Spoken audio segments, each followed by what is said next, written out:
हमें देगा, हमने कोई चूज नहीं करना, भिखारी हैं, बस कोई भीख दे दे। हाल ये हो गया है कि अब भीख भी नहीं मिल रही। इससे पहले ये खबर भी आ चुकी है कि पाकिस्तान ने बड़ी कोशिशें की कि जनाब कर्ज मिल सके जो इंटरनेशनल बैंक्स हैं, मालियाती इदारे हैं, उनकी तरफ से, लेकिन वो भी नहीं हुआ। इस साल भी अब उम्मीदें लगा ली गई हैं। हम सब कुछ बेचने को तैयार हैं, हर एक के सामने गिड़गिड़ा रहे हैं, लेकिन वो ममालिक, वो दोस्त ममालिक जो हमेशा मदद को आते थे, चाहे वो चीन है चाहे सऊदी अरब है, अब उनकी तरफ से भी साफ इनकार हो गया है। मेहताब हैदर साहब की खबर है, जंग में छप चुकी है कि सऊदी अरब की तरफ से इनकार कर दिया गया है, मजीद मौखर अदायगियों पर अब तेल नहीं मिलेगा, साफ इनकार हो चुका है। आखिरी उम्मीद ये लगाई हुई है कि स्टेट बैंक के पास जो डॉलर्स रखवाए हुए सऊदी अरब ने वो वापस ना ले। ये बहुत बड़ी खबर है, बड़ी खतरनाक खबर है। पिछले 2 साल में कोई अच्छी खबर नहीं आ रही। अंदाजा लगाइए कि एक तरफ तो हमें भीख कोई नहीं दे रहा, और जो हमारी कमाई का जरिया था टेक्सटाइल इंडस्ट्री, पाकिस्तान की सबसे ज्यादा एक्सपोर्ट टेक्सटाइल से होती थी। इमरान खान साहब के दौर में सिर्फ 2 साल पहले तक, ज्यादा पुरानी बात नहीं है, पाकिस्तान रिकॉर्ड पर रिकॉर्ड बना रहा था। अब हाल यह है कि मनफी हो चुकी है ग्रोथ हमारी, हम नीचे जा रहे हैं, बहुत ज्यादा फर्क पड़ चुका है टेक्सटाइल इंडस्ट्री में, हालात बद से बदतर होते चले जा रहे हैं, और वजीर खजाना को इसकी कोई परवाह नहीं है। मरियम औरंगजेब साहिबा को, मरियम नवाज साहिबा को, शहबाज शरीफ को, नवाज शरीफ को कोई परवाह नहीं है, क्योंकि उन्होंने ये फैसला कर लिया है कि हमारी अय्याशियां जारी रहनी चाहिए। कौमी असम्बली, सेनेट का बजट बढ़ाया जा रहा है, बाकी तमाम अफसरान के जितने भी आप कहें उनके पास नौकर चाकर, गाड़ियां, पेट्रोल, मरात, वो तमाम बढ़ रही हैं, उनके लिए तनख्वाह का इजाफा भी है, लेकिन आम आदमी के लिए, तनख्वाहदार तबके के लिए जनाब टैक्स इतना बढ़ा दिया गया है कि अब बर्बादी हो चुकी है। अब इस पर हम आगे बात करेंगे, अब तो इनकलाब की बात हो रही है। इमरान खान साहब ने जेल में होते हुए यह बात कर दी है कि पाकिस्तान डूब चुका, पाकिस्तान डूब चुका। जब आपकी आला तरीन अदालतों के जज और उसका भी chief justice Lahore high court Malik Shahzad Ahmad ने यह बात की है तकरीब में, हर तरफ यह है, लाइव चली है, उनकी तकरीर लाइव चली है टेलीविजन पर, और वो कह रहे हैं कि जनाब इस वक्त अदलिया में मुदाखलत है एस्टैब्लिशमेंट की, मुझे यकीन है कि यह खत्म होगी, बड़े मुश्किल हालात में हम काम कर रहे हैं। और उन्होंने जो स्टेटमेंट्स दे दी हैं वो हैरान कुन है। एक ऐसे वक्त में कि जब काजी फाइसा साहब ने फौरी तौर पर बेंच बना दिया है इलेक्शन कमीशन के लिए, चीफ इलेक्शन कमिश्नर चाहते थे कि जो ट्राइब्यूनल्स हैं वो हमारे इशारे पर चलें, हाई कोर्ट के जजेस हमारे इशारे पर चलें। इनकी क्या औकात है? क्योंकि अभी आप देखिए इस्लामाबाद के लिए जो ट्राइब्यूनल बना, जस्टिस तारिक महमूद जहांगीरी जिसमें केस सुन रहे हैं, उनके हवाले से नून लीग लेकर गई, क्योंकि तीनों हल्के हारे हुए हैं, भागे भागे इलेक्शन कमीशन के पास गए और सारी मिली भगत नजर आ रही थी। जल्दी से इनका केस सुना, फैसला दे दिया कि तारिक महमूद जहांगीरी साहब जनाब अकरबा परवरी कर रहे हैं, गलत तरीके से केस चला रहे हैं। ये फैसला सुना दिया इलेक्शन कमीशन ने। वो जस्टिस आमिर फारूक साहब की अदालत में आया, उन्होंने ट्रिब्यूनल का रोक दिया। अब 8 जजेस लाहौर हाईकोर्ट के चीफ जस्टिस जो कह रहे हैं मुदाखलत हो रही है, इसको रोकना है और बहुत बुरा हाल है, और एक एक चीज का वो बता रहे हैं कि किस तरह से जनाब जो अदलिया है इस वक्त, जजेस हैं, उनको किन मुश्किल हालात का सामना है। और वो कह रहे हैं जिंदगी मौत अल्लाह के हाथ में है, यानी बात यहां तक पहुंच चुकी है। और कह रहे हैं बेखौफ होकर फैसले करें, यहां पर सारी उम्र इख्तियार नहीं रहना, तो कम से कम हम अल्लाह की बारगाह में सुरखरू हो सकें। ये वो बातें कर रहे हैं। आप सोचिए प्रेशर किस लेवल का है। लेकिन काजी फाइसा साहब ने अपने ही जजेस के खिलाफ क्या सहूलतकारी करने का फैसला कर लिया है अपनी अदलिया के खिलाफ। ये अब टेस्ट केस बन चुका है, क्योंकि पहली बल्ले का निशान छीने पर बड़ी बदनामी हुई है। लेकिन अब यह है कि लाहौर हाईकोर्ट की चीफ जस्टिस ने अपने जज के कहने पर 8 जजेस लगा दिए हैं इलेक्शन ट्रिब्यूनल्स के लिए। अब ये 8 जजेस आजाद जजेस हैं, ये अगर फैसला दे देंगे तो फिर तो मामला ही खत्म हो जाएगा। सारा खेल जो पिछले 2 साल में रचाया गया, जिसके लिए मुल्क को तबाह बर्बाद कर दिया गया, मईशत बर्बाद कर दी गई, इंसानी हुकूक की पामाली की गई। आप देखिए पार्लियामेंट क्या, सियासत क्या, मईशत क्या, कानून, आइन, अदलिया, सब कुछ बर्बाद कर दिया गया, मीडिया, हर चीज दांव पर लगा दी गई। तो अब मसला यह है कि अगर ये जजेस आजादाना फैसले दे गए तो ये तो सारा जो पिछले 2 साल में खेल जाया गया, ये तो उलट हो जाएगा, बर्बाद हो जाएगा। तो उसके लिए इलेक्शन कमीशन चला गया कि 8 जजेस ना लगाए जाएं, आजाद जजेस ना लगाए जाएं, हमारी मर्जी के, हम रिटायर्ड जजेस लगाएंगे जो करप्ट भी हों, जो इस्तीफे दे चुके हों करप्शन पर, और इस तरह के जो पीसीओ जजेस हों वो हम लगाएंगे। अब काजी फाइसा साहब बुरे फंस गए हैं, क्योंकि उन्होंने फौरी तौर पर बेंच भी बना दिया और खुद उसकी सरबराही कर रहे हैं जो इलेक्शन कमीशन का केस सुनेगा। अब इलेक्शन कमीशन कितना लाडला है कि आप देखिए कि इलेक्शन कमीशन के खिलाफ केसेस बहुत से हैं, लेकिन वो बड़ी ताखीर से लग रहे हैं या नहीं लग रहे। लेकिन इलेक्शन कमीशन अगर आया है तो फौरी तौर पर 20 जून के लिए तारीख भी रख दी गई है। तो अब ये भी देखिए कि कितनी तेजी से ये काम हो रहा है। ब्रेकिंग न्यूज इसको कहा जा रहा है, सुप्रीम कोर्ट में इलेक्शन कमीशन की इलेक्शन ट्रिब्यूनल्स की तश्कील के खिलाफ अपील 20 जून को समाअत के लिए मुकर्रर कर दी। चीफ जस्टिस काजी फाइज ईसा और जस्टिस नईम अख्तर अफगान पर मुश्तमिल 2 रुकनी बेंच समाअत करेगा। देखिए कितनी तेजी दिखाई जा रही है। लेकिन ये वो इलेक्शन कमिश्नर हैं, चीफ इलेक्शन कमिश्नर हैं, जिन्होंने कहा कि जनाब ये तो जो धांधली है इस पर वो खामोश रहे, यानी मान लिया कि धांधली हुई है। अभी ये जब नून लीग की पिटीशन थी कि जी ये ट्रिब्यूनल ही खत्म कर दिए जाएं और तारिक महमूद जंगीरी साहब को रोक दिया जाए, वो कर दिया इलेक्शन कमीशन ने, लेकिन वहां पर फैसल चौधरी जो तहरीक इंसाफ के रहनुमा के वकील थे उन्होंने कहा कि तारीख में इतनी धांधली नहीं हुई जितनी इन इलेक्शन में हुई है। तो इस पर चीफ इलेक्शन कमिश्नर जो केस सुन रहे थे उन्होंने ये नहीं कहा धांधली नहीं हुई, उन्होंने कहा कि हमने तो जुडिशियल ऑफिसर्स मांगे थे, चीफ जस्टिस से मांगे थे, chief justice Lahore high court से मांगे थे, चीफ जस्टिस सुप्रीम कोर्ट से भी मांगे थे, लेकिन उन्होंने नहीं दिया हमें जुडिशियल ऑफिसर, तो फिर हमने ब्यूरोक्रेसी से लिए और धांधली हो गई, यानी खुद बरीजमा हो गए हैं सब चीफ जस्टिस पर डालकर।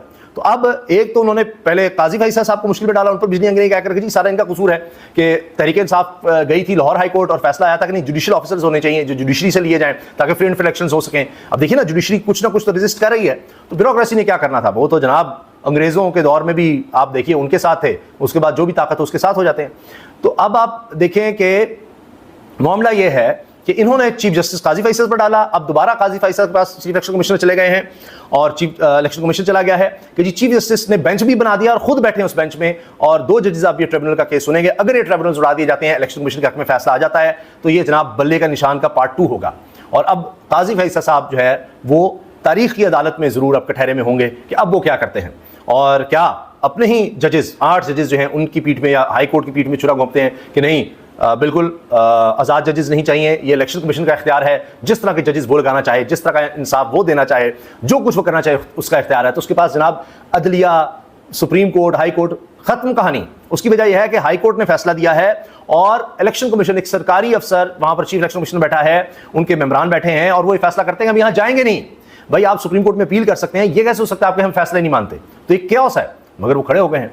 तो ये जब सूरत हाल होगी तो जनाब यही हाल होगा कि कोई मुल्क आपको कर्ज देने के लिए तैयार नहीं होगा, कोई मुल्क आपकी मदद करने को तैयार नहीं होगा और यही हाल होगा कि जनाब अब तो जो इंटरनेशनल लेंडर्स हैं जिन्होंने सूद पर आपको कर्ज देना है, उनको क्या है कि वो देंगे, वो कहेंगे हमें तो सूद के और ज्यादा इससे पैसे मिलेंगे, वो भी नहीं दे रहे कि इस मुल्क पर ट्रस्ट नहीं किया जा सकता, इनकी हालत इतनी बुरी हो गई है। मेहताब अहमद साहब की खबर है, पाकिस्तान के बजट साजों ने माली साल 2024-25 के लिए एक बैनुल-अक़वामी यूरो बॉन्ड के इजरा का मंसूबा बनाया जिसकी मालियत $1 अरब से ज्यादा होगी, हमें $25 अरब के लगभग की जरूरत है और एक गैर मुल्की कमर्शियल बैंक कर्जे हासिल करने के लिए तकरीबन $4 अरब की तवक्को है कि गैर मुल्की कमर्शियल बैंकों से कहेंगे $4 अरब में दें, हम पता नहीं इस पर कितने $1 अरब मजीद आपको वापस करेंगे।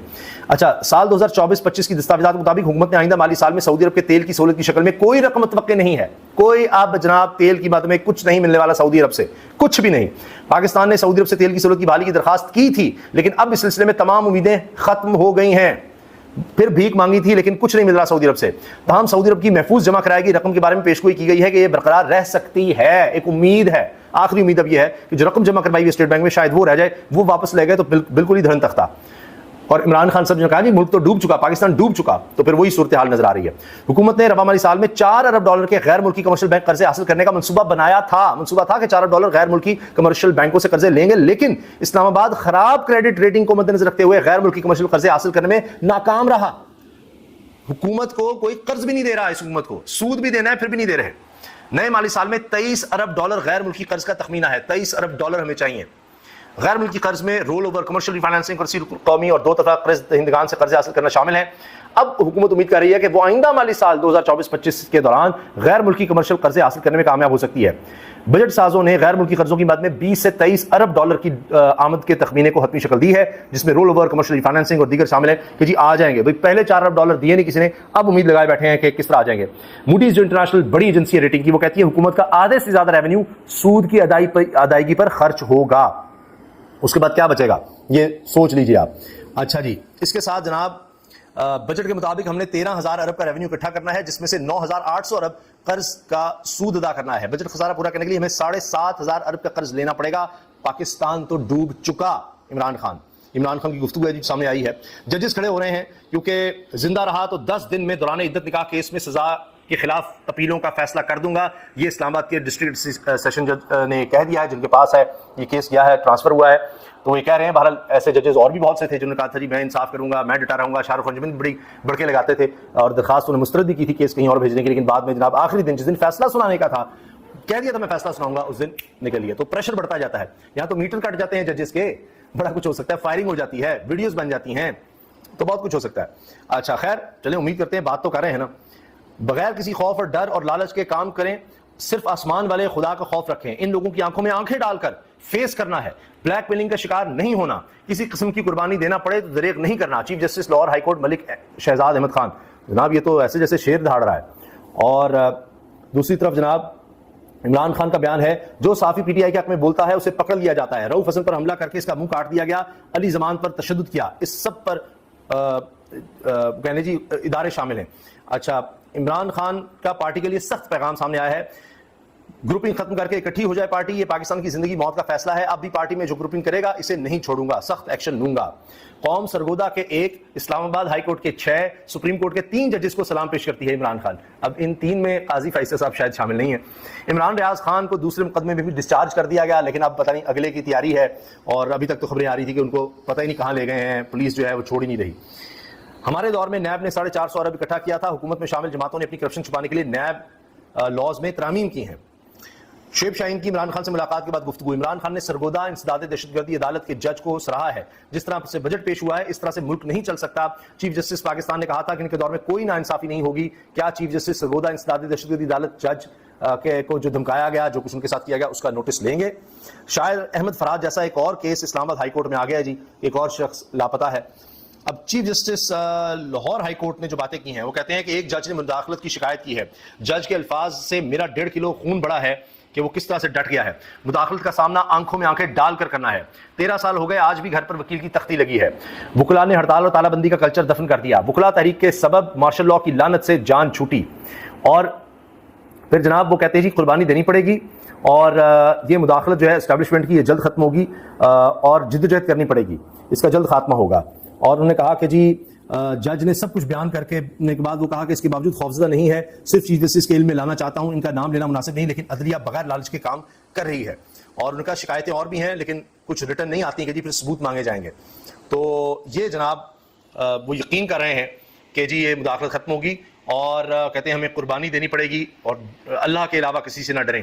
तो ये जनाब बातें हो रही हैं, और अदलिया में लगता है कि स्टैंड लेने की बाकायदा कोशिश है।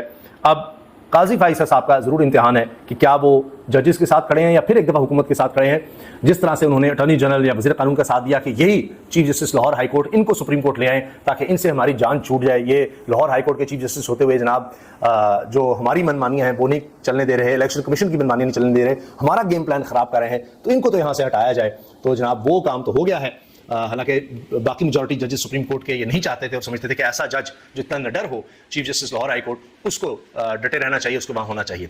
बहरहाल जनाब इन सब के बाद तो अब इनकलाब की बात की जा रही है, और ये बात सनाउल्लाह साहब ने डॉन न्यूज़ के प्रोग्राम में की है, जिनका सवाल बड़ा मशहूर हुआ जिन्होंने वज़ीर ख़ज़ाना से किया, जिस पर तालियां बच गई थी कि आप अपनी मराद तो बढ़ाते चले जा रहे हैं और गरीब पर बोझ डाल रहे हैं। 45,000 रुपये जिसकी तनख्वाह है उसकी आपने सिम ब्लॉक कर दी है, लेकिन जिनके $12.5 अरब के असासे बाहर ममालिक में पकड़े गए हैं या सामने आए हैं, उनको किसी ने हाथ नहीं डाला, उनसे पूछा नहीं कि आपने किस तरह असासे बना दिए। तो ये सब क्या हो रहा है? तो ये तो मामला इनकलाब की तरफ जा रहा है। वो कह रहे हैं कि अभी देखिए कि जब ये सब कुछ जो इन्होंने किया है, जिस तरह से टैक्सीज की भरमार की है, वो कह रहे हैं कि ये सेंसलेस आदमी है, अहमक आदमी है, बेअकल आदमी है, और ये जो वज़ीर ख़ज़ाना है इसको कुछ समझ नहीं है, और इसके जो असरात आने हैं तो उसके बाद तो इनकलाब की राह बाहर हो रही है, क्योंकि लोगों का गुजारा हो ही नहीं सकता। तनख्वाहदार तबका तो खत्म हो गया, तबाह हो गया, बर्बाद हो गया, और टैक्सेस इतने हैं कि आवाम की सकत खत्म हो चुकी है। तो अब देखिए कि आगे क्या होने वाला है, इसलिए अब इनकलाब की बात की जा रही है। इमरान खान साहब ने तो कह दिया जी मुल्क ही डूब चुका है, कि अब हमारे दोस्त ममालिक चाहे चीन है, सऊदी अरब है, उनकी तरफ से भी कोई उस तरह से मदद नहीं आ रही। आलमी मालियाती इदारे, कमर्शियल बैंक हमें नहीं लोन देने को तैयार हैं, सूद पर कर्ज देने को तैयार नहीं है, तो बाकी हालात क्या होंगे? अल्लाह हाफिज।